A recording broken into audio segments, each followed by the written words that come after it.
For the latest on that UK general election, been watching it all day. Sky's coverage has been outstanding. Predictions of a Labor landslide have come to fruition, with UK Labor having been declared the winner. Here is Labor leader Keir Starmer, who will be the new Prime Minister, giving a victory speech. We said we would end the chaos, and we will.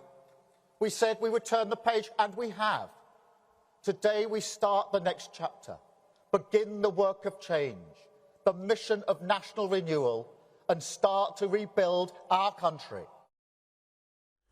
Very slogan-based. I mean, I'm not sure what the word change means and what change is he talking about. We'll wait and see. But out of a total of 650 seats, Labor has so far won 409, I think, of those, with the might of the Conservative Party being reduced really to a rump, a mere 119 seats. It's historic loss for the Tories. Nigel Farage has hailed what he says are excellent results for his party, Reform UK. Remember, he's only been in that position. He won his own seat for a couple of weeks. Minor left-wing parties still perform better. Let's find out what this all means for Britain. The editor of Spiked Online we speak to on a regular basis, Tom Slater. Tom, one of the things that fascinated me about this is Labor won huge in numbers, but their actual primary vote didn't raise by much. And the voters have sprayed all over the place, haven't they, mate?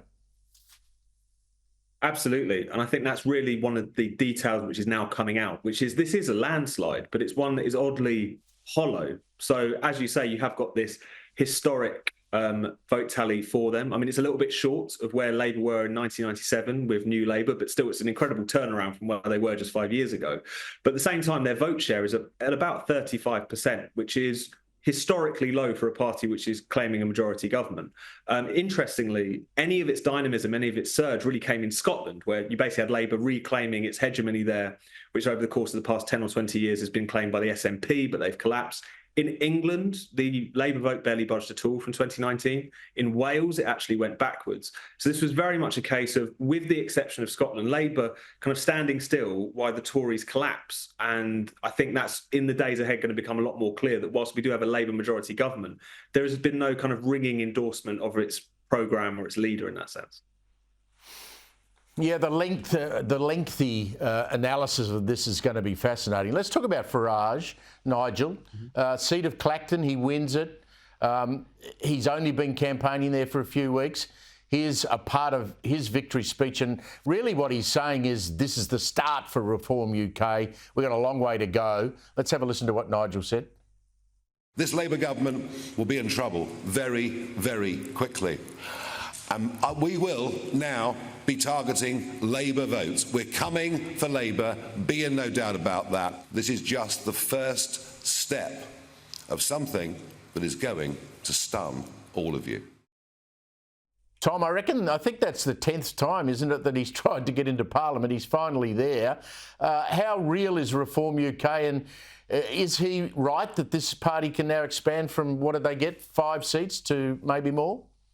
No, 13, I think he won, didn't he?